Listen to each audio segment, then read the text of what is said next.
Imagine waking up on a totally normal Tuesday. You're grabbing coffee, the kids are heading off to school, the world is just working. Nobody had a clue that in just 3 hours, that entire world was about to be shattered. Because high above the clouds, hidden in the blackness of space, a fleet of warships was waiting. And these weren't ours. They belonged to the Valoran Dominion, one of the most ruthless empires in the galaxy. Their commander, a tyrant named Lord Vexiron, stared down at our little blue and green planet. Such a tiny world, he sneered to his second-in-command, and filled with such primitive little creatures. This won't take more than a few days, his officer Krath replied with a nod. The council sent them a warning, my lord. They never answered. Lord Vexiron let out a cold, metallic laugh.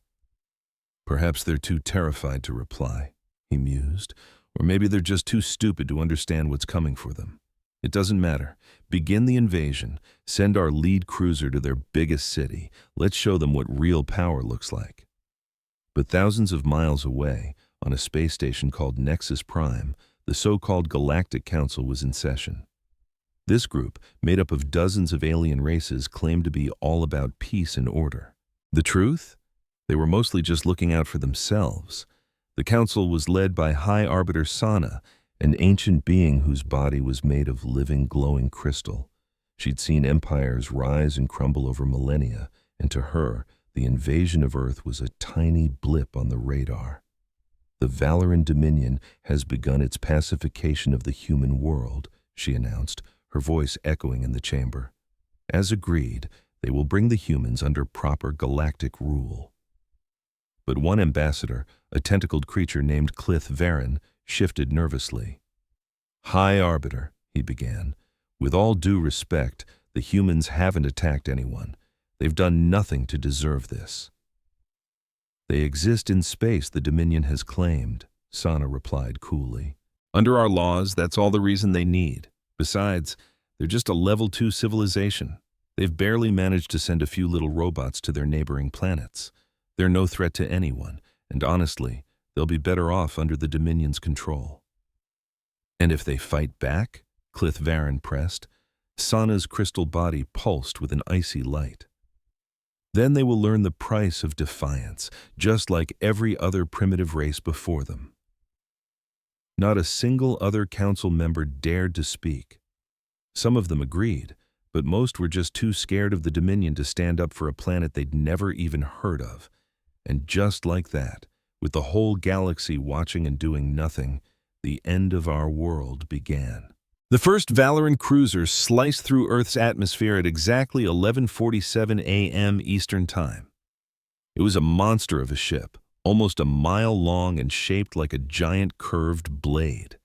Its dark hull bristled with weapons, and its shields could shrug off anything known to galactic science. It moved slowly, deliberately, as it descended on New York City. The Valorans weren't just invading. They were putting on a show. They wanted us to see them. They wanted us to be afraid. And oh, we were. Millions of people just stopped, frozen in the streets, and stared up at the sky. They saw this impossible shadow blotting out the sun, heard the bone-rattling hum of its engines, and smelled the bizarre, burnt ozone scent of technology far beyond our own. But fear wasn't the only thing we felt that day. In the Pentagon, generals huddled around screens, watching the alien ship in disbelief. The President of the United States was on a video call, his face pale but his voice firm. "What do we have," he asked, "that can even scratch that thing?" General Morrison, a woman with steel-gray hair and even harder eyes, just shook her head. "Sir, our weapons weren't built for this. Our missiles would probably just bounce right off their shields." But then a quiet voice came from the corner of the room. "Then maybe we need to hit them with something that isn't a weapon," said a young officer named Lieutenant Chen. He was just a satellite communications guy before all this started. Something they'll never see coming. "Like what, Lieutenant?" Chen quickly pulled a file up on the main screen. 3 months ago, we launched a new satellite. It's equipped with industrial-grade mining lasers designed to break apart asteroids for resource gathering. The lasers are ridiculously powerful, but they've never, ever been tested as a weapon. General Morrison looked skeptical. Can we even aim it at a moving target from orbit? I don't know, ma'am, Chen admitted, but I think I know someone who can. Miles away, in a tiny San Francisco apartment, a brilliant engineer named Dr. Sarah Park was watching the news, her heart pounding. She had helped design that satellite's targeting system. Suddenly her phone rang. A grim voice on the other end told her the world needed her help to survive. She didn't even hesitate. Just tell me what to do, she said. What happened next was the most insane 36 hours in the history of humankind. While that Valorant monster drifted over New York, thousands of scientists, engineers, and soldiers worked frantically, without a wink of sleep, to turn a simple mining tool into a planet-saving weapon. The problem seemed impossible. The laser wasn't made for combat, the targeting system was way too slow, and the power supply couldn't handle firing for more than a few seconds. But we humans have a secret weapon the Valorans knew nothing about. We're stubborn. We just don't quit. Dr. Park rewrote the entire targeting software in 12 hours, typing so fast her fingers went numb. Lieutenant Chen coordinated a global effort, patching the satellite into military command. A teenager in Japan figured out how to overclock the power supply using a trick he learned from building custom gaming PCs. A retired engineer in Germany solved the overheating problem with a design he scribbled on a cocktail napkin. This wasn't some perfectly organized army. It was just a bunch of scared, exhausted, ordinary people from all over the world, pulling off the impossible because they had no other choice. Aboard the Valorant cruiser, the officers reported that the humans were putting up no resistance, no missiles, no fighter jets. The primitives seemed to be accepting their fate, one of them said. Just as I predicted, Lord Vexarn gloated. They know they stand no chance against us. Prepare to broadcast our terms, he commanded. Tell their leaders they have 1 hour to surrender unconditionally, or we'll turn their cities to dust. But Lord Vexaron was dead wrong. We weren't surrendering. We were getting ready. At exactly 1:23 p.m. on Thursday, 48 hours after the invasion began, Dr. Sarah Park took a deep breath and hit the enter key. 300 miles above the Earth, a satellite designed to cut up space rock swiveled its lens and aimed its laser at the alien ship. The beam itself was invisible, but its impact was anything but. The Valorant shields, designed to stop energy blasts and physical projectiles, had never, ever encountered this specific frequency of super-concentrated light. The laser sliced through the shields as if they were made of paper. On the bridge of the cruiser, alarms blared and officers screamed in panic. Lord Vexarn stared in utter disbelief as a glowing hole melted through the ceiling of his command deck. Then another, and another. "What is happening?" he roared. "What are they shooting at us with?" "It's an unknown weapon, my lord," an officer cried out. "Our shields aren't stopping it." "That's impossible," Vexarn bellowed. But it wasn't impossible. It was just something they had never prepared for. And that was just the start. The laser beam, guided by Dr. Park's frantic keystrokes, pierced the cruiser's main power core. The explosion lit up the afternoon sky like a second sun.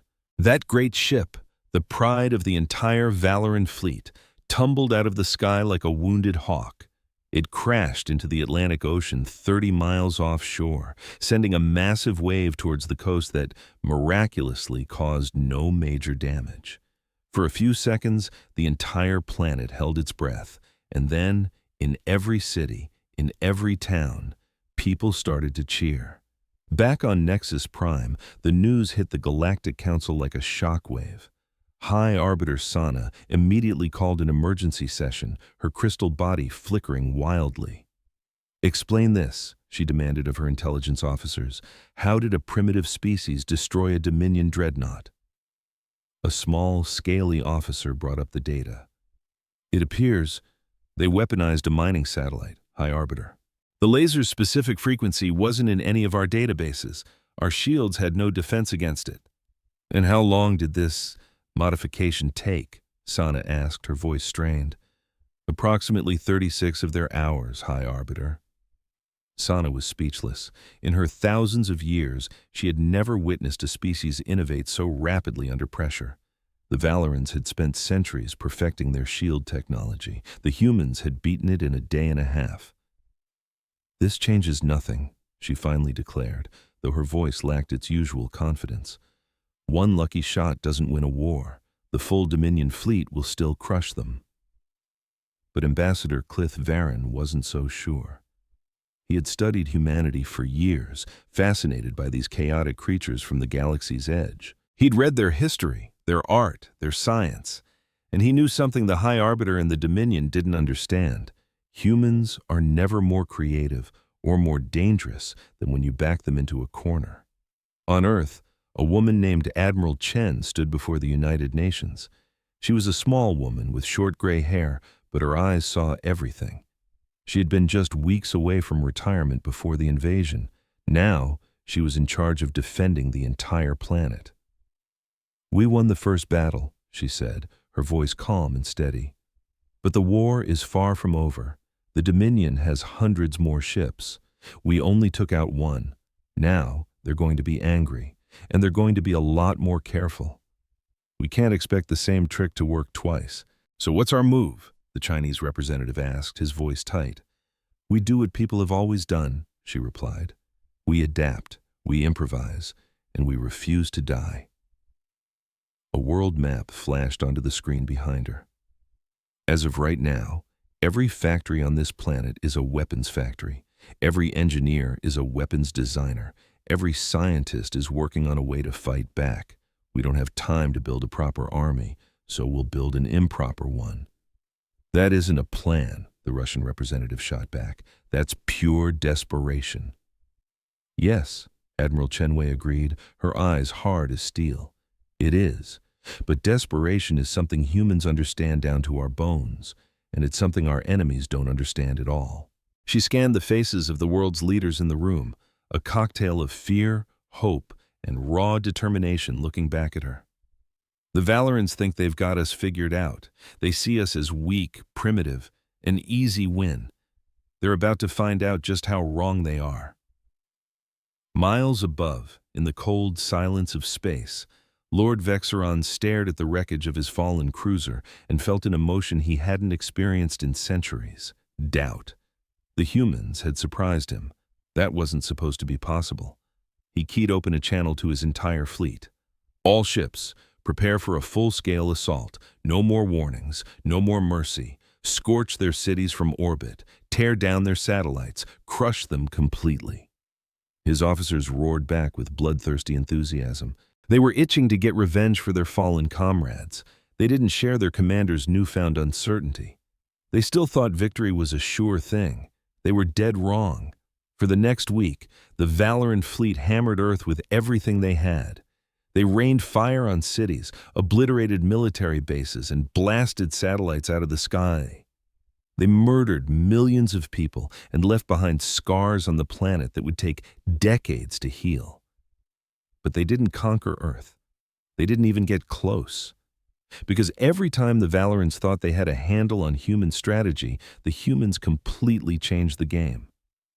Every time they designed a counter for a human weapon, the humans invented something new. Every time they wiped out a human base, the humans just built another one somewhere else. The humans fought back with repurposed mining lasers and retrofitted passenger jets.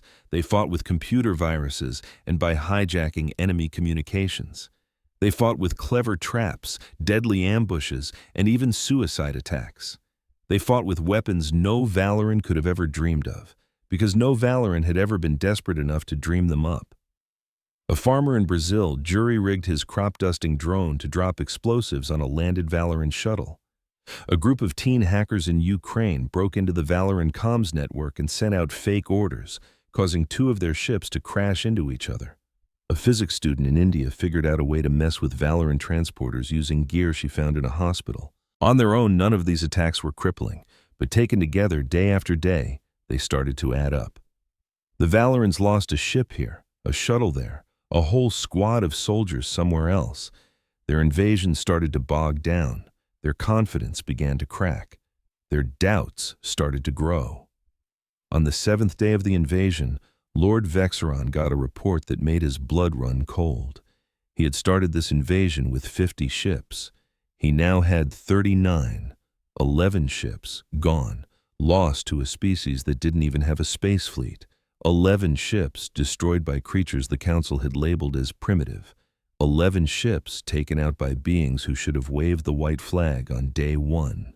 Lord Vexeron stood on the bridge of his flagship and gazed down at Earth. The planet just kept spinning below him, a stubborn ball of blue and green. Its people were still fighting, still dying, and still refusing to back down. For the first time in his very long career, he wondered if he had made a catastrophic mistake. And in homes and shelters and hidden bunkers all across the globe, humans looked up at the sky and made a silent vow. They would not surrender. They would not give up. They would fight until they won, or until there was no one left to fight. Because that's what humans do. It's what they had always done, and it's what they would keep on doing. No matter how powerful the enemy, no matter how impossible the odds seemed, the galaxy had messed up big time when it underestimated Earth. And now, it was about to learn just how big that mistake was. The war had barely started. 3 weeks had passed since the invasion began, and Earth was still in the fight. That simple fact stunned everyone in the galaxy who was watching. The Valoran Dominion had conquered dozens of planets before, and none of them had held out for more than a few days. Earth was supposed to have crumbled in hours. Instead, it had become a wound that just wouldn't close. On the Galactic Council station at Nexus Prime, the representatives convened for yet another emergency meeting. These meetings were a daily thing now. What had started as a minor job of calming down a primitive world had spiraled into something much, much more worrying.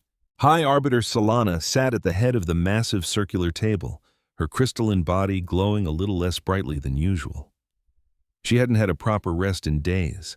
The Earth situation was creating headaches she had never anticipated. "The latest reports from the Valoran fleet," she announced, her voice weary. "They've lost 11 more ships in the past week. Their ground troops have failed to secure any permanent foothold on the planet's surface. The invasion is..." She trailed off, searching for the right word. "Stalled," Ambassador Keithforn finished for her. His tentacles writhed slowly, a sign of deep concentration for his species. "The invasion is stalled, and every one of us knows it." Counselor Threshnak of the Hegemony leaned forward. He was a massive creature covered in thick gray plates that acted as natural armor. His people were famous for their military genius, and he'd been watching the Earth situation with a professional's eye. "I've analyzed the human tactics," he rumbled.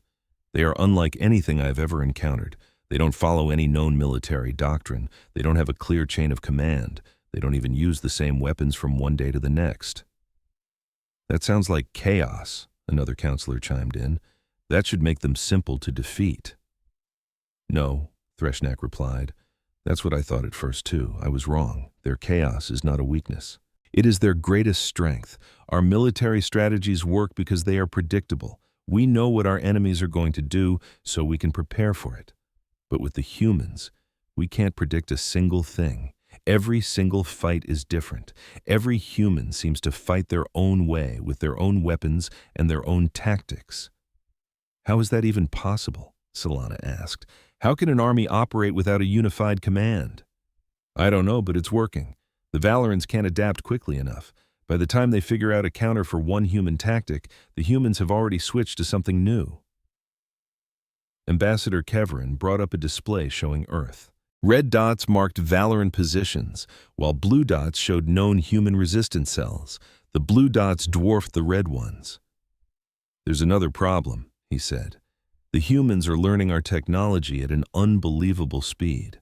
They got their hands on a damaged Valoran fighter in the first week of the invasion. Within days, they had figured out how it works. Within a week, they were building their own versions." "That's impossible," Solana said flatly. "It takes decades to reverse engineer advanced tech." "And yet they're doing it. Look at this." He switched the display to show a human aircraft. It was a monstrosity, a mashup of human and Valoran parts that looked like it had no business being in the air. This picture was taken 3 days ago over the European continent. It's a human jet using a Valoran engine and weapons. Our intel suggests they slapped it together in less than 2 weeks. The council chamber went dead silent. Every representative was thinking the exact same thing, but nobody dared to say it out loud. If the humans could figure out Valoran tech this fast, what would happen if they got their hands on something even more advanced? Down on Earth, the war raged on. In a secret bunker deep beneath the Swiss Alps, Admiral Chenwei was coordinating the global resistance. She hadn't slept for more than 4 hours a night since the invasion began and was surviving on pure coffee and grit. All around her, dozens of officers and technicians were glued to their stations, tracking enemy movements and directing human forces.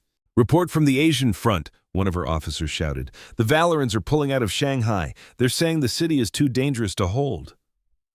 Good. What about South America? Mixed news.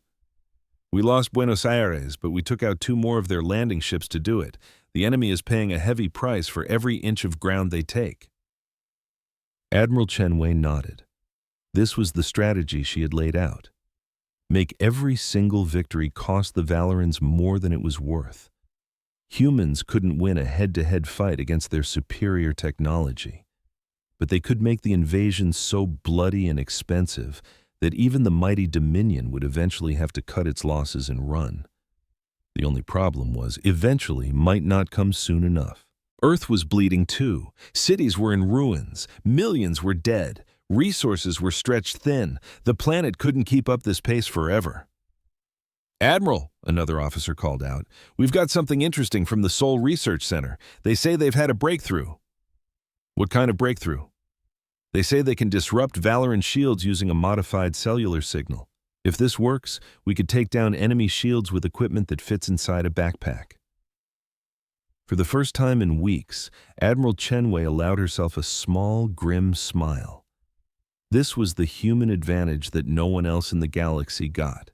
Humans weren't stronger than their enemies. It turned out, humanity's greatest strength wasn't being smarter in the way the aliens understood it. It was a scrappy, cornered animal creativity they could never have predicted. And the first spark of that fire came from a 19-year-old college student named Kim Ji-young. She was studying telecommunications when the invasion shattered her world. Huddled in a dark basement during a Valoran bombing run, she noticed something odd. Every time she tried to get a signal on her phone, a piece of nearby Valoran machinery would fizzle and sputter. Anyone else would have dismissed it as a fluke. But Ji-young didn't. She began to experiment, right there in the dark, with nothing but her phone and a burning will to survive. While the world outside was being turned to ash, she discovered that certain cell frequencies, when combined just right, created an interference pattern that the high and mighty Valoran shield simply couldn't block. It wasn't some magic bullet. The effect was fleeting, lasting only a few seconds, and its range was short. But it was a crack in their armor, and a crack was all humanity needed to get its fingers in. "Get Seoul to broadcast all their findings to every research hub we have left," Admiral Cheney commanded, her voice steel. "I want this tech in the hands of our people, worldwide, by the end of the week." "Yes, Admiral." At the same time, in a quiet town in the middle of rural Kansas, a different kind of miracle was taking shape. Marcus Williams was a mechanic before the aliens came. For 20 years, his life was about fixing cars, trucks, and tractors, solving real-world problems with his own 2 hands. So when the invasion started, he fell back on the only thing he knew how to do. He stared at the problem and started figuring out how to fix it. This particular problem was a crashed Valoran shuttle. It had been clipped by a lucky shot from a human fighter jet and went down in a cornfield just outside of town. The alien crew didn't make it, but the ship was surprisingly intact. Before the Valoran search parties could pinpoint its location, Marcus and a few of his neighbors hauled the entire thing into an old barn.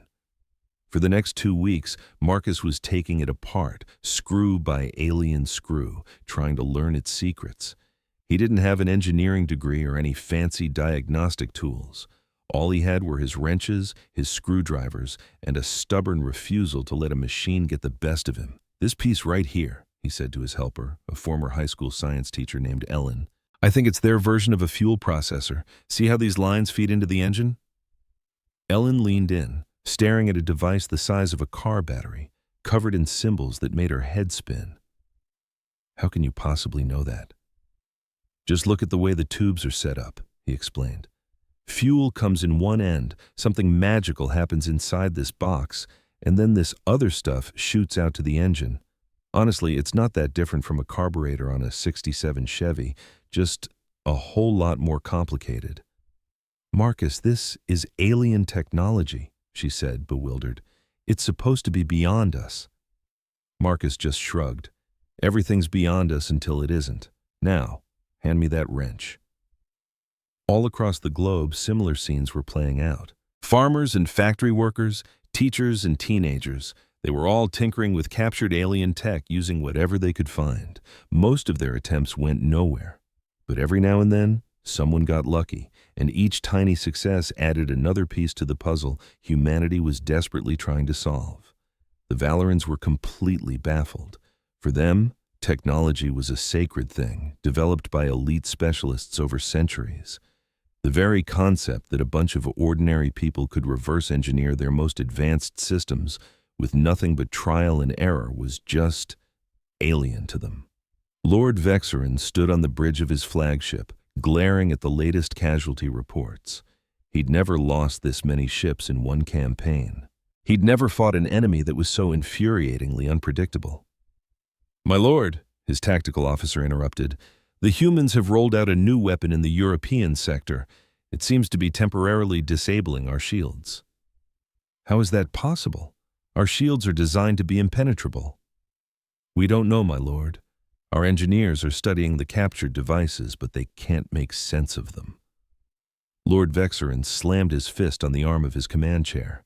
"These creatures barely figured out space travel a month ago. How are they creating countermeasures to technology they shouldn't even be able to comprehend?" His tactical officer stood in silence. He had no answer.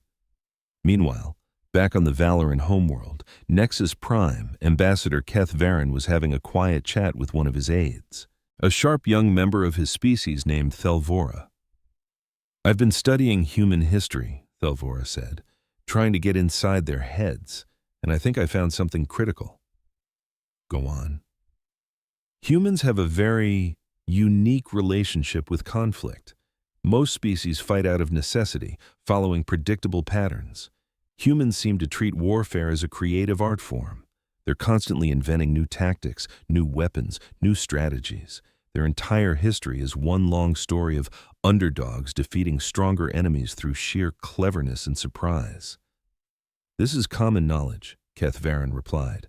"It's why they were flagged as a potential threat despite their primitive tech." "Yes," Thelvora pressed. "But there's more. Something I don't believe the Council truly grasps." He brought up a file on his screen. "When humans are pushed to the brink of extinction, their creativity skyrockets. They become more desperate, more unpredictable, more dangerous. They attempt things that no logical species would ever consider. They take risks that are, by all accounts, suicidal. And every once in a while, those insane risks pay off." Ambassador Keth Varen mulled this over.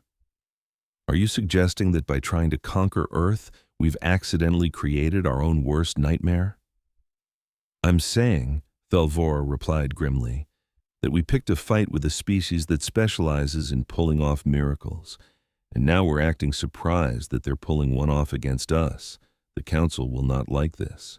"No," Thelvora agreed, "but they need to hear it, because if we stay on this course, I'm no longer certain we can win." Back on Earth, the fourth week of the invasion kicked off with a massive Valoran assault on the Human Research Center in Geneva. The facility was the nerve center of the global resistance's scientific efforts, and the Dominion wanted it wiped off the map. Admiral Cheney was expecting the attack. She'd prepared for it. But being prepared and being successful are two very different things, and she knew the day would be paid for in blood. All units, hold your positions, she broadcast across the network. Let them land. Let them think we're weak, and then we'll show them what weak really looks like. The Valorant assault force was 300 soldiers strong, backed by armored vehicles and air support. It was more than enough to crush any human defense, or so their commander thought. They touched down outside the city and began their march. The streets were eerily empty, the buildings dark and silent. It looked like the humans had already run for the hills. The Valorant commander, a seasoned veteran named Jax Vorn, felt a pit in his stomach. In his long career, empty streets meant one thing: an ambush. He ordered his troops to advance with extreme caution. The first explosion ripped up from a manhole cover, instantly killing 5 of his soldiers. The second blast came from a third-story window, shredding an armored vehicle. The third came from everywhere at once, as 100 hidden resistance fighters opened fire from all sides. The Valorants had superior firepower and armor, no question. But the humans had the home field advantage, and they were armed with weapons cobbled together from anything and everything they could get their hands on. Construction workers wielded concrete saws, chemistry students lobbed homemade explosives, and office workers charged with sharpened steel poles. It wasn't pretty, it wasn't clean. It was a brutal, desperate, bloody storm of chaos, and the humans were winning. Jax Vorn screamed for air support, but the humans' new shield-disrupting devices sent his fighters spiraling into the ground. He called for reinforcements, but the roads leading into the city were now blocked by mountains of rubble. He tried to order a retreat, but his forces were completely encircled, their escape route gone.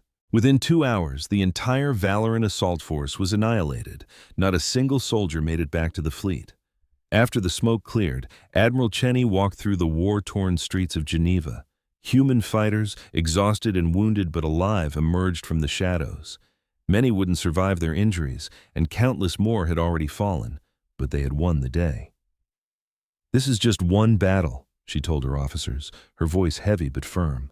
"We have to do this again tomorrow, and the day after that, until they either give up or we're all dead.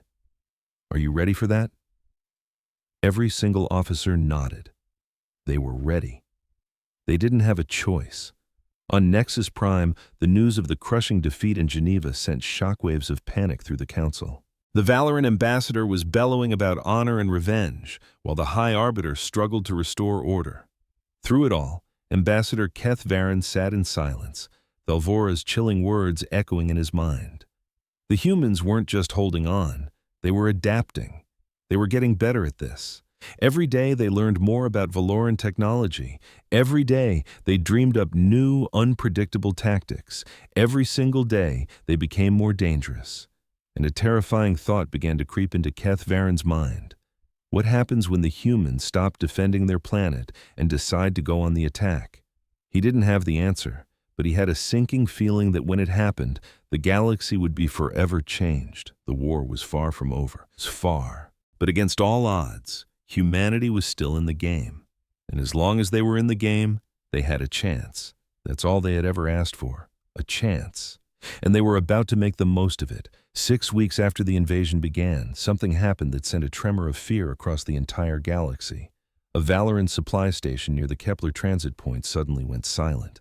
At first, the Dominion dismissed it as a simple communications failure. Then, a remote mining outpost went dark. Then, a military way station stopped responding. Lord Vexerin got the reports on the bridge of his flagship, still hanging in orbit over Earth. His face, already etched with the frustrations of the past few weeks, went white with shock. "Are you telling me?" he said, his voice barely a whisper. "Adele." "Wait, are you telling me the humans are attacking our deep space outposts?" The alien commander's intelligence officer gave a shaky nod. "It seems that way, my lord. We've lost all communication with 3 separate facilities in the last 48 hours. The very last message from Kepler Station was about unidentified ships right before they went silent." "That's ridiculous. The humans don't have starships. 6 weeks ago, they could barely get a satellite into orbit." The officer swallowed hard. "Well, my lord, it seems they do now." Lord Vex Aaron sank into his command chair, a cold dread washing over him. For the first time, he wasn't afraid of losing the war for Earth. He was terrified of what these scrappy little creatures could become if he failed to crush them. The incredible story of how humanity went from fighting for survival to taking the war to the stars began just 3 weeks earlier in the fiery chaos above the Pacific Ocean. A Valoran cruiser, the Stellar Flame, had taken a beating from human missiles. It wasn't destroyed, but it was crippled, unable to hold its orbit. The alien captain, trying to keep his technology out of enemy hands, attempted to ditch it in the ocean. But a glitch in the self-destruct sequence meant the ship crashed, mostly in one piece, near a tiny island in the Philippines. In a matter of hours, the island was swarming with human naval ships. The world's best engineers and scientists from 12 different nations were choppered in. And for the next 2 weeks, as the war for their planet raged on, they dedicated themselves to unlocking the secrets of the alien vessel.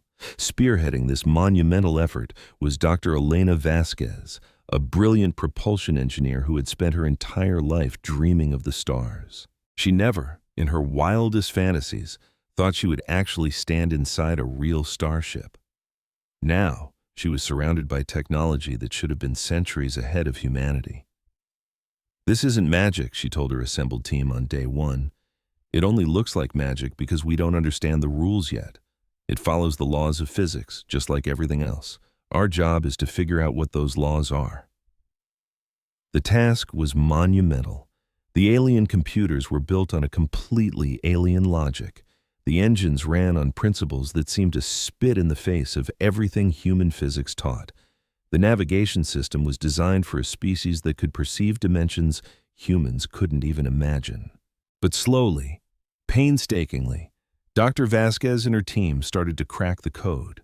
They figured out the faster-than-light drive didn't actually break the speed of light. Instead, it created a bubble of warped space-time around the ship, effectively shortening the distance it had to travel.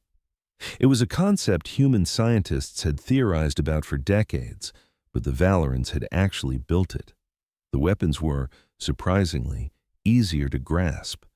They were energy cannons that turned matter into focused beams of pure destruction. The shields were just hardened pockets of space. The targeting computers could track a target from millions of miles away. It was all incredibly advanced, but it wasn't incomprehensible. "We can fly this thing," Dr. Vasquez announced after 2 grueling weeks. "The controls are set up for alien bodies, but we can rig them to work for us. Just give me 1 more week, and I'll have her space-worthy." Admiral Cheney got the message in her command bunker deep in the Swiss Alps. For a long, silent moment, she just stared at the tablet, rereading the words. "They actually did it," she whispered, a smile spreading across her face. Then, louder, she commanded, "Get me a secure channel to the United Nations. It's time for a very, very important chat." That conversation went on for 6 hours. Leaders from every nation on Earth argued over what to do with their prize. Some wanted to keep it in orbit as a planetary shield. Others insisted they should take it apart, piece by piece, and use it to build a whole fleet of human ships. A few even suggested using it as a bargaining chip to negotiate a truce. But in the end, Admiral Cheney laid out the only path forward. "Playing defense isn't enough," she declared. "We can fight them off for 100 years and still lose everything we are.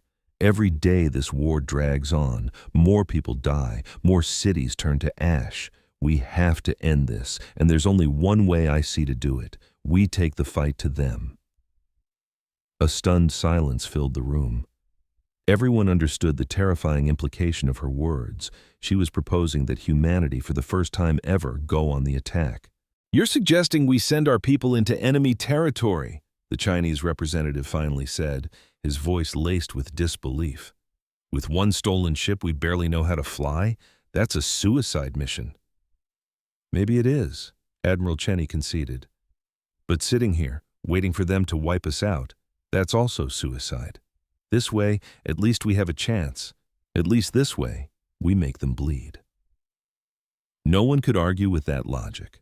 The vote was unanimous. Humanity was going to hit back.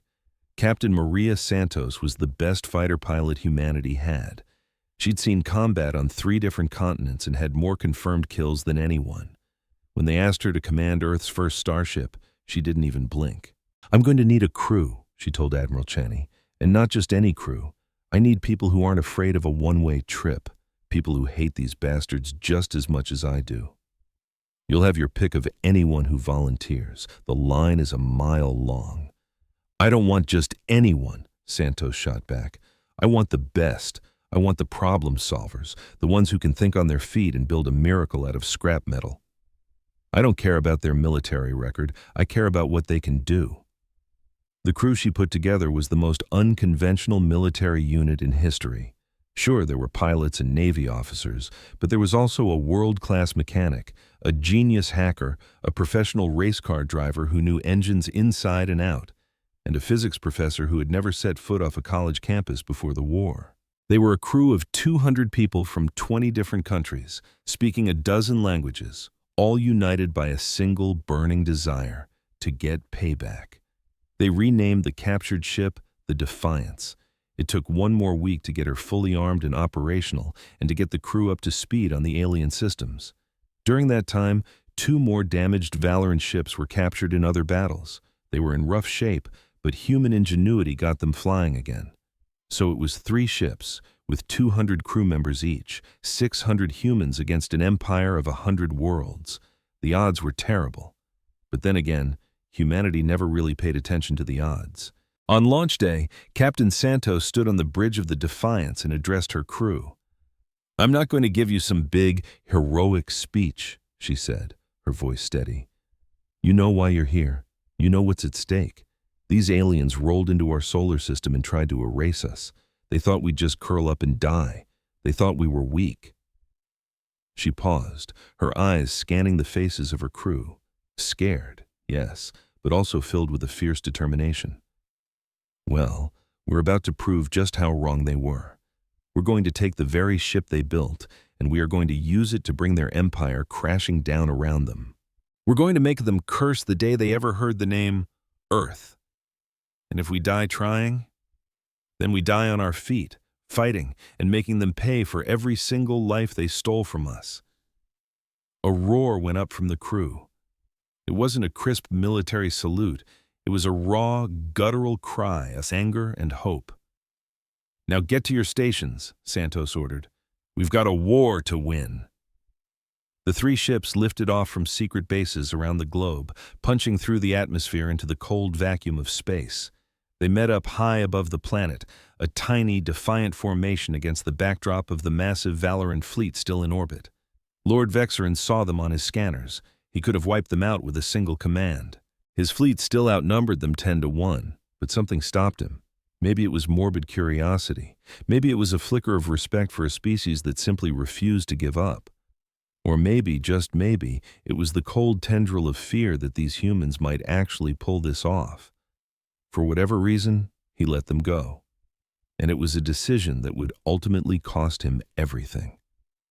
The Defiance and its sister ships, the Vengeance and the Fury, engaged their faster-than-light drives and simply vanished. Their first stop was a Valorant supply depot at the Kepler Transit Point, the main refueling station for the entire invasion fleet. The base had defenses, but they were light. The Valorants had never had to worry about an attack this deep in their own territory. No one had ever been able to get this far. Captain Santos dropped the Defiance out of FTL travel right on top of the station, so close the defenders didn't even have time to sound the alarm. A mix of captured alien energy weapons and jury-rigged human missiles shredded the station's shields. "Light 'em up," Santos ordered. "Don't let a single distress call get out." The fight was over in 12 minutes. The station was a cloud of burning debris, along with the 3 patrol ships that had tried to save it. The Defiance had taken a few hits, but she was still kicking. "That one's for New York," Santos whispered, watching the wreckage burn. For the next 2 weeks, the 3 human ships became ghosts in the machine, hitting supply lines, communication hubs, and military outposts all across Valorant space. For years, they had been the galaxy's punching bag, but not anymore. They never hurt civilians. They never went after anyone who wasn't actively trying to kill them, but they were dismantling the Dominion's war machine piece by piece. More importantly, they were sending a message. Earth was done being a victim. Earth was fighting back. What would you do if your home was invaded by an overwhelming force? Would you give up, or would you fight back with everything you had? Well, on Nexus Prime, the Galactic Council watched the humans' desperate counterattacks with a mix of awe and terror. "They've captured our ships," the Valorant ambassador screamed during an emergency session. "They are using our own tech against us. This is an outrage. The Council has to do something." The High Arbiter, Sana, sounded tired. "And what would you have us do? Send our fleets? Start a bigger war?" "Yes," he shot back. "Crush them. Wipe out their planet before they get any stronger." That's when Ambassador Keth Voron stood up. His tentacles were perfectly still, and his voice was calm but cut through the noise. "I'm against this proposal," he said. "The humans have not attacked any of us. They haven't harmed a single civilian. They are fighting a defensive war against an enemy that invaded their home without any reason. If we attack them now, we're no better than the invaders." The Valorant ambassador scoffed.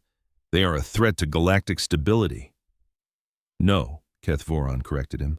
"They are a threat to the Valorant Dominion. That is not the same thing." He turned to face the entire council. "We made a huge mistake when we let this invasion happen. We labeled the humans primitive and basically signed off on the Dominion conquering them. We were dead wrong. They aren't primitive," he continued. "They're just different. And now we're all seeing the price of our own arrogance. What are you suggesting we do?" Arbiter Solana asked. "I'm suggesting we rethink everything.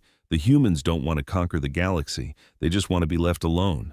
Maybe it's time we gave them what they want." The whole council chamber exploded into arguments. Some sided with Keth Voron, while others yelled that the humans had to be destroyed. The debate raged for hours, going nowhere. And while they were arguing, the human ship Defiance and her crew were getting ready for their boldest mission yet. Captain Santos stared at the star charts on her screen, her eyes fixed on a world she'd only ever heard about in captured enemy messages. It was the Valorant homeworld, Nexar Prime, the very heart of the Dominion, the source of all their power. "We don't have the firepower to invade," she told her senior officers. "We can't destroy them, but we can hurt them. We can show them that they aren't safe, not even in their own backyard. We can make them understand this war won't end with us bowing down." "It's a suicide mission," her first officer said flatly. He was a former Russian submarine captain named Yuri Vulov, a man who'd spent his life planning for wars that, until now, had never come. "We probably won't make it back." "Probably not," Santos agreed. "But if we pull this off, if we actually hit their homeworld, it changes the whole war. They will never ever see us as weak again. They will never underestimate us again." Santos looked around at her crew, her family, the 200 souls who had willingly followed her into the dark. "Are you with me?" The answer came back as one. Of course they were with her. They'd been with her from the very beginning, and they would be with her until the very end. The Defiance turned and set a course for Nexar Prime. Far behind them, Earth kept fighting, kept resisting, kept hoping. The counterattack was on, and the galaxy would never be the same. The planet of Nexar Prime had never seen a single battle on its soil. In 12,000 years, the Valorant Dominion had always fought its wars on other worlds, far, far from home. Their homeworld was sacred, a protected, untouchable jewel. Its people lived in gorgeous cities that scraped the clouds. They had art and music and luxuries the species they conquered couldn't even imagine. They knew their military was the strongest in the galaxy, and they went to bed every night feeling completely and totally safe. They were about to get a rude awakening. The Defiance ripped out of faster-than-light travel at the very edge of the Nexar system, just far enough away to stay off the main sensors. Captain Santos stood on the bridge, staring at the distant sun that warmed the Valorant homeworld.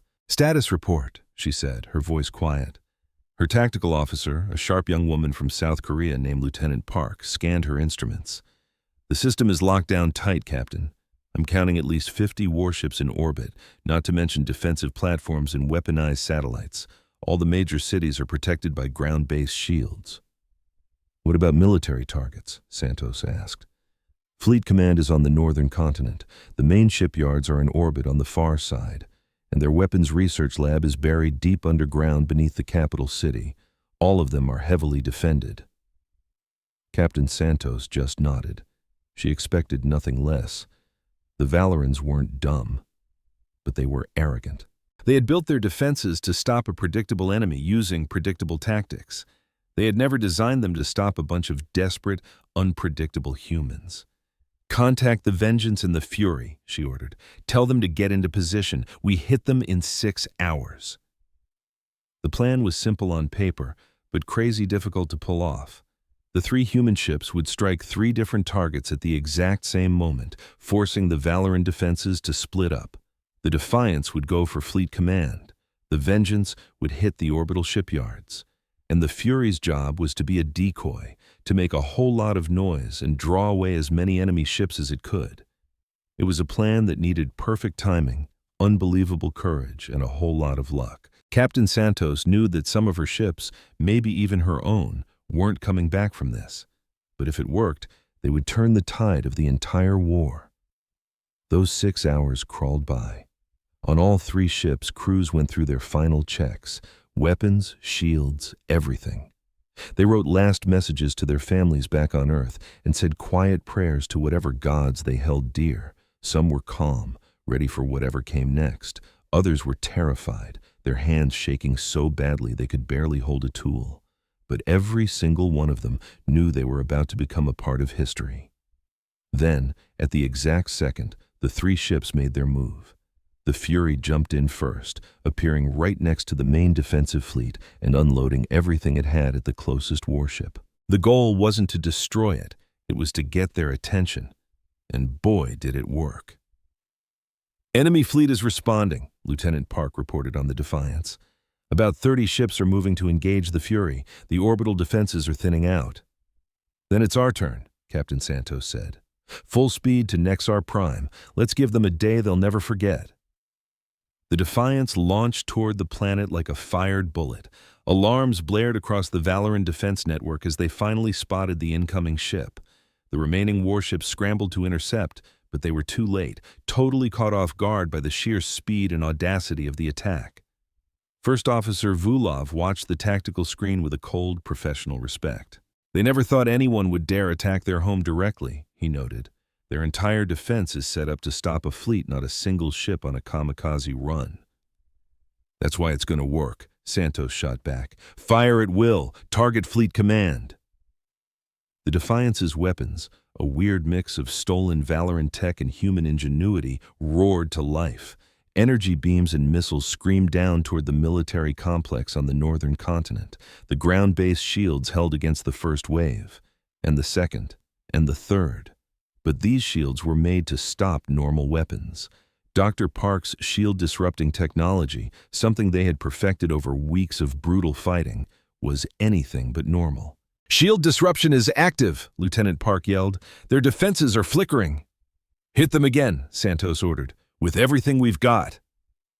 The 4th volley smashed through. Massive explosions tore across the Fleet Command Center, ripping apart buildings and equipment that had stood for millennia. A chain reaction started as ammo dumps detonated, and fires raged across the entire complex.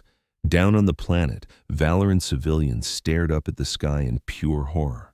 This wasn't supposed to be possible. The enemy wasn't supposed to be here. Their home was supposed to be safe.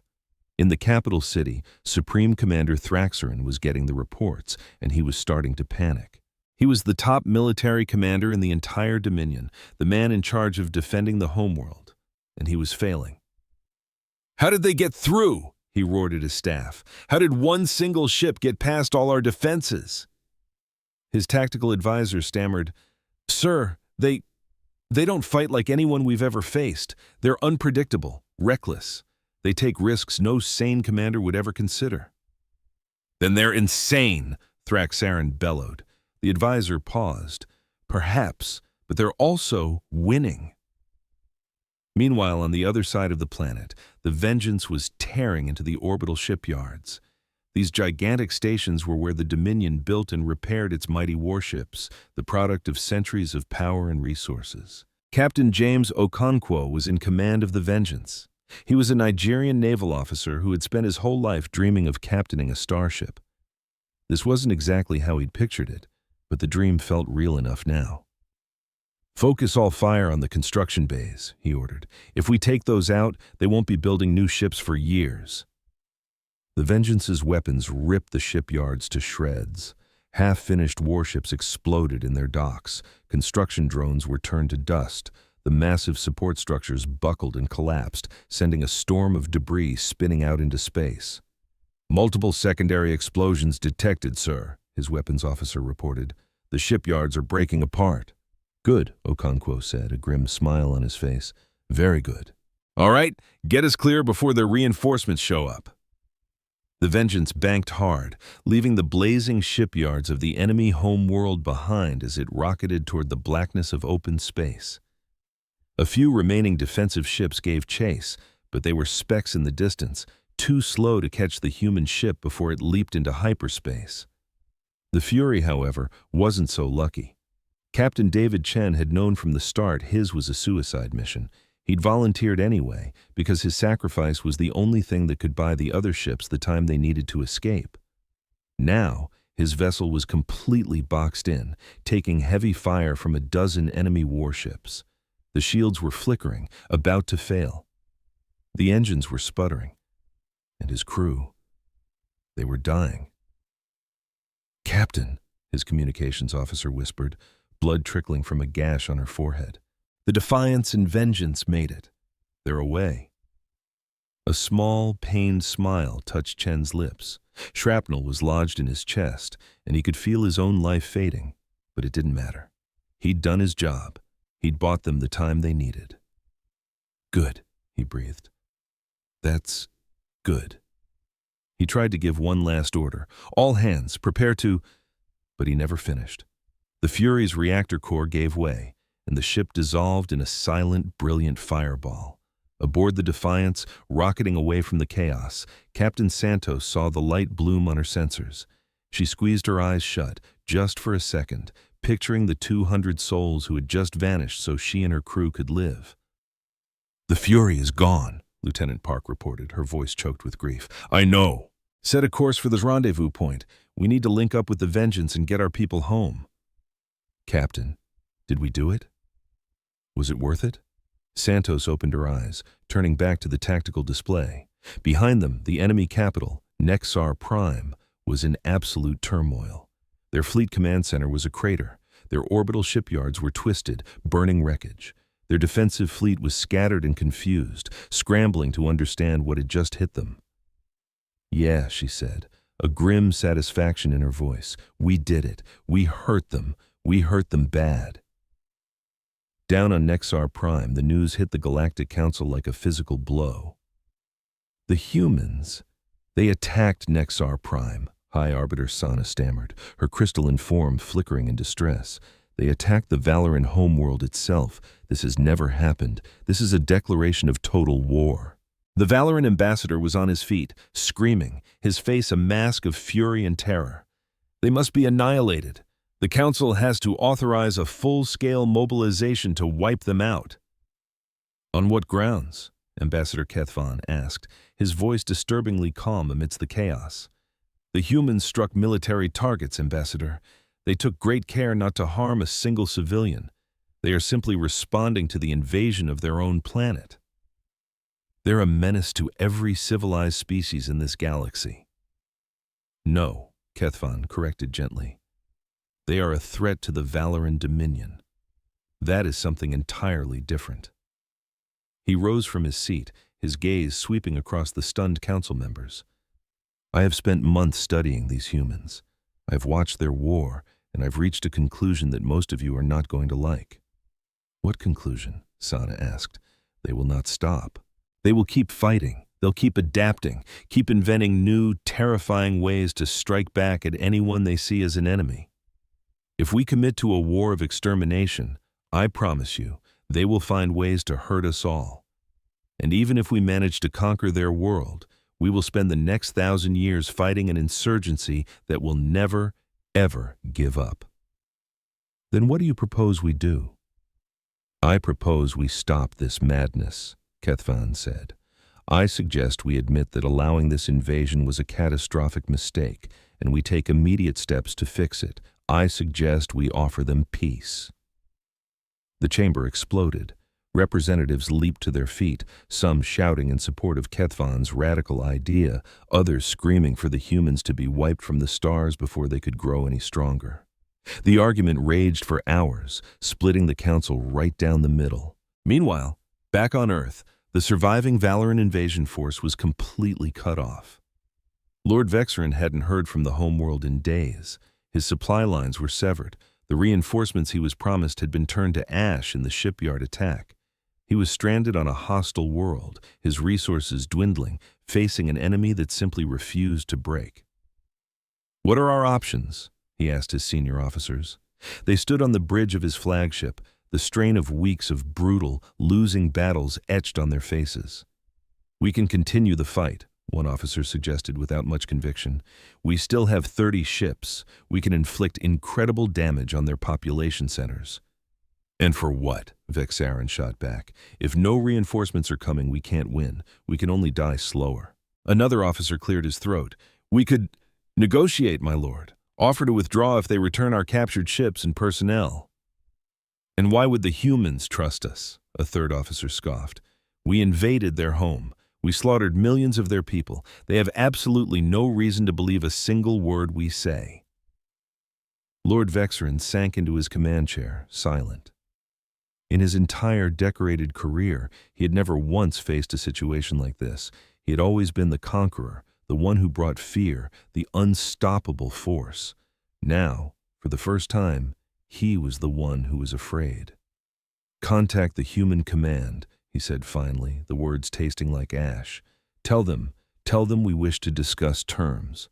The message found its way to Admiral Chen Wei in her command bunker deep beneath the earth. She read it once, then twice, then a third time, just to be sure she wasn't hallucinating. "They want to surrender?" her aide asked, his voice filled with disbelief. "They want to negotiate," Chen Wei corrected. "That is not the same thing." She paused for a moment, thinking. "But it's a start. Tell them we'll meet, we'll talk, but make it crystal clear that the only acceptable outcome is their unconditional and complete withdrawal from Earth, nothing less, and if they refuse, we keep fighting." She had shown them that humans could strike anywhere, even at the very heart of their empire. They knew now that this war would not be the easy conquest they had planned. They knew that even if they won, the price would be staggering. A cold smile touched her lips. "They're scared," she said. "And they should be. We're just getting started." On Nexar Prime, Supreme Commander Thex Aaron stood among the ruins of his fleet command, feeling the immense weight of history crushing down on him. For the first time in 12,000 years, the Valoran homeworld had been successfully attacked. Their myth of being untouchable was shattered, forever. The Dominion would never be the same. And somewhere in the infinite darkness between the stars, 3 battered human ships were limping home. They were damaged, their crews were decimated, but they were victorious. They had done the impossible. They had taken the war to the conquerors, and the galaxy would never, ever forget it. 6 months had passed since the invasion began. The war that the galaxy expected to last a few days had grown into something far bigger, far more complex, and far more meaningful. On Earth, the cities were slowly starting to heal. The dead had been mourned, the wounded were recovering, and the survivors were rebuilding their shattered lives. It would take years, maybe even decades, to fix all the damage, but humanity had survived. No, it had done more than survive. It had won. The Valoran invasion force was gone. After weeks of tense negotiations, Lord Vexerin had agreed to pull all of his remaining troops and ships off the planet. In return, Earth released the Valoran prisoners of war and gave back some of their captured tech. It was hardly a generous deal for the invaders, but they were in no position to argue. Their situation was hopeless. Their home world was in political chaos, and their vast empire was showing signs of cracking under the strain. Admiral Chen Wei stood on the observation deck of a rebuilt military base in Geneva, watching the very last Valoran transport ship climb into the sky.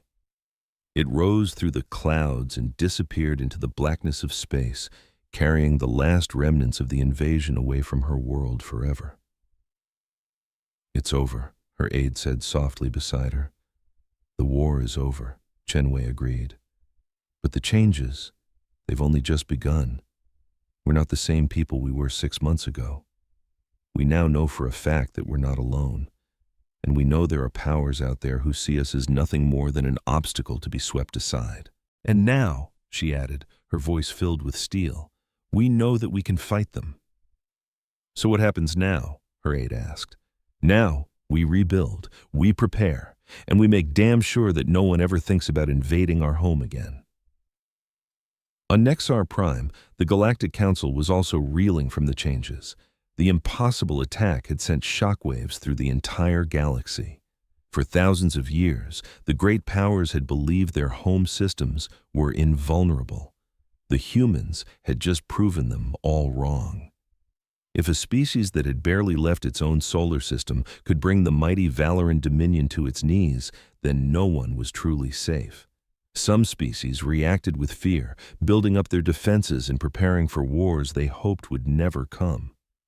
Others reacted with intense curiosity. They began studying humanity, trying to figure out how such a supposedly primitive species had pulled off the impossible. And some reacted with a glimmer of hope. All across the galaxy, there were worlds that had been conquered and oppressed by the great powers. They had always accepted their fate, believing that any resistance was futile. But now they saw that resistance was possible. Now they had a new example to look up to. In the quiet corners of 100 different worlds, whispers began to spread about the humans from that little blue planet called Earth. The people who refused to surrender, the people who fought back and won. High Arbiter Solana called the council to order for what would become one of the most pivotal sessions in galactic history. "We are here," she announced, "to discuss the formal request submitted by the human government. They have asked for recognition as a sovereign interstellar species and for full membership in this galactic council." The new Valoran ambassador, the old one having been recalled in disgrace, shot to his feet. "This is an outrage. These barbarians attacked our home. They destroyed our fleet. They killed thousands of our citizens. They should be punished, not rewarded." "They responded to an unprovoked invasion," Ambassador Kethvon replied calmly from his seat. "They defended themselves against an act of aggression that this very council approved. If anyone here deserves to be punished, it is the Dominion for starting this pointless war in the first place." The Dominion claimed it was just exercising its rights under galactic law, a law that permits the conquest of so-called primitive species. But it doesn't require it. The Dominion made the choice to invade Earth. They chose to end the lives of millions of humans. They started this war. All humanity did was finish it. For hours, the debate raged on, repeating the same old arguments and airing the same old grudges. But ever so slowly, the feeling in the chamber started to change. That's when Councillor Threshnak of the Hegemony, a military strategist who had been keenly observing the war, decided to speak. "I've studied the humans' military tactics in great detail," he announced. "They're unlike anything I've ever encountered. They adapt faster than any species I know. They innovate under pressure in ways that shouldn't even be possible," he continued, "and they absolutely never, ever give up." "Is that supposed to be a compliment?" the Valoran ambassador shot back with a sneer. "It's meant to be a warning," Threshnak replied. "If we keep treating humans as the enemy, that's exactly what they'll become. They'll keep advancing their technology, they'll keep building their fleet, and sooner or later they will be strong enough to challenge any one of us in this galaxy." Threshnak paused, letting the weight of his words settle in the room. "But if we welcome them as equals, if we offer them a seat in our galactic community, they could become our allies instead. And I think we'd all much rather have humans as allies than as enemies." The chamber grew quiet as every representative mulled over his words. Finally, the High Arbiter Sana spoke. We will now vote on the human petition, all in favor of granting Earth full recognition and a seat on this council. One by one, the votes came in. The hegemony voted yes. The collective voted yes. Spurred on by the bigger powers, smaller systems added their support. Even a few species who had always sided with the Dominion voted yes, realizing that the galaxy's balance of power was shifting right before their eyes. When the final count was tallied, the outcome was undeniable. Earth would be recognized. Humanity was getting a seat at the table. "The motion carries," Sulana announced. Her voice was perfectly neutral, but anyone who knew her could spot what might have been a flicker of respect. "Earth is hereby granted provisional membership in the Galactic Council. A formal ceremony will be held to welcome their representative." That ceremony was held 3 weeks later.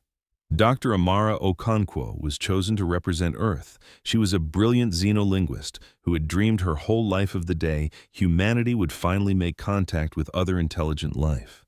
The brutal invasion was nothing like the first contact she'd ever imagined, but she was determined to turn this nightmare into a new beginning. She stood before the council, dressed in a simple black suit, her dark skin glowing in the chamber's lights. Behind her, a hologram of Earth spun slowly, a beautiful blue and green jewel that had come so close to being shattered. "I am honored to stand here today," she began, her voice unwavering and clear. "I am honored to represent my species before this council. But I won't stand here and pretend this is a purely happy moment." She took a moment, her eyes scanning the faces of the alien delegates. Some looked curious, others hostile, and many were impossible to read. 6 months ago, a fleet from the Valoran Dominion attacked my homeworld. They arrived without warning, without any attempt at negotiation, giving us no chance to avoid a fight. They took millions of my people from us. They leveled our cities. They tried to wipe us out completely. She let that thought hang in the silence. But we survived. Not because we were stronger, and not because we had superior technology. We survived because we refused to be destroyed. We survived because every single human on our planet, from our top scientists to our farmers, even our children, found a way to fight back. We survived because that's what humanity does. The chamber was absolutely still. I'm not here to make threats to this council. I'm not here demanding revenge. I'm here because humanity wants something very simple. We want to be left alone. We want a chance to live our lives, raise our families, and explore the universe at our own speed. We have no desire to conquer anyone. We have no desire to rule over anyone. She looked straight at the Valoran ambassador, who squirmed under her direct gaze. But make no mistake, we will never again allow anyone to conquer us. That is the lesson of this war. That is the message humanity is sending to the galaxy. Leave us in peace, and we will be your friends. But if you attack us, we will become your worst nightmare. She turned her attention back to the entire council. I'm told this council was formed to foster peace and cooperation among the different species of the galaxy. I'm told it was built on the ideals of fairness and justice. If that's truly the case, then humanity belongs here. We believe in peace. We believe in cooperation. We believe different species can live side by side without trying to destroy one another. But we also believe that peace has to be earned. We believe the powerful shouldn't be allowed to prey on the weak. We believe that every single species, no matter how small or new to the stars they are, deserves the right to shape its own destiny. She paused, collecting her thoughts for her closing remarks.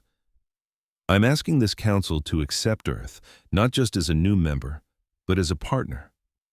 I'm asking you to help us rebuild our world and to share your knowledge with us.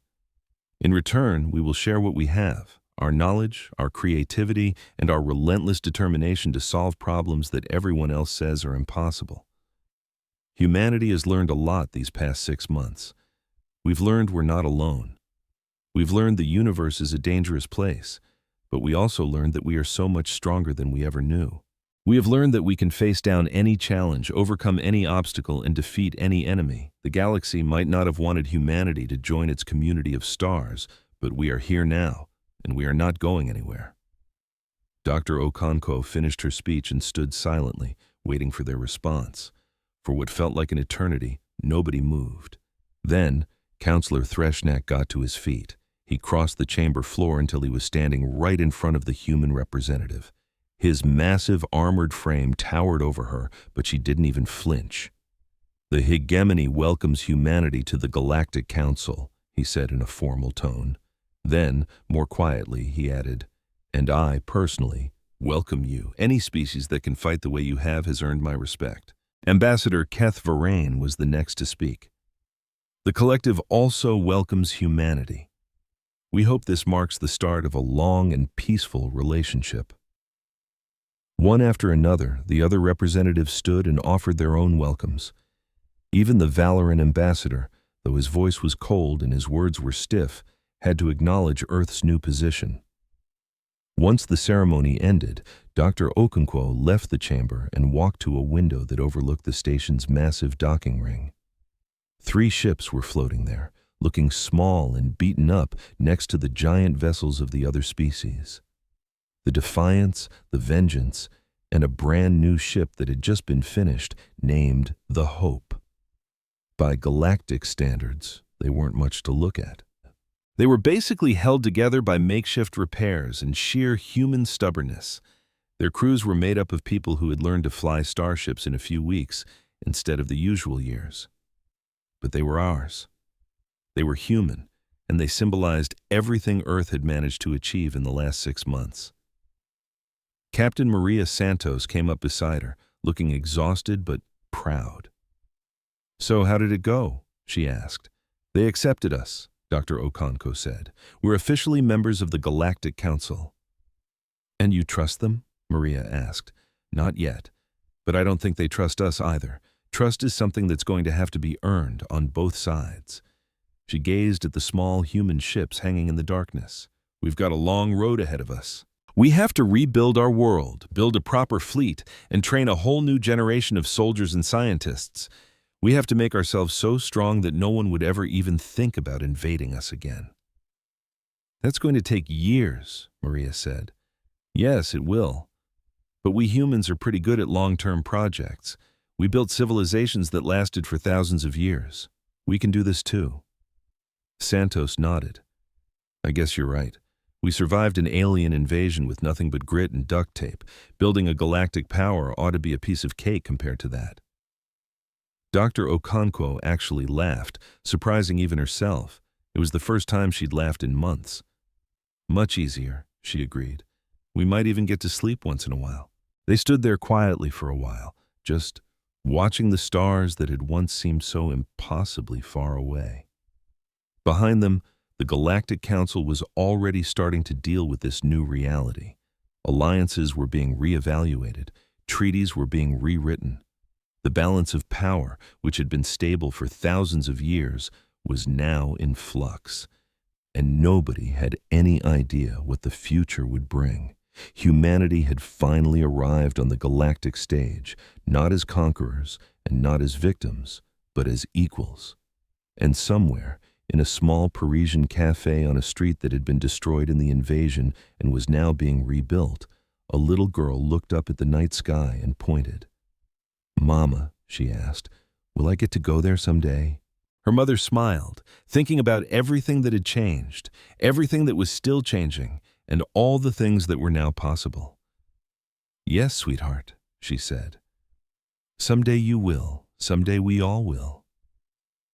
The stars waited, endless and inviting. They were no longer mysteries to be afraid of, but destinations to be reached. Humanity was ready. The galaxy would never be the same.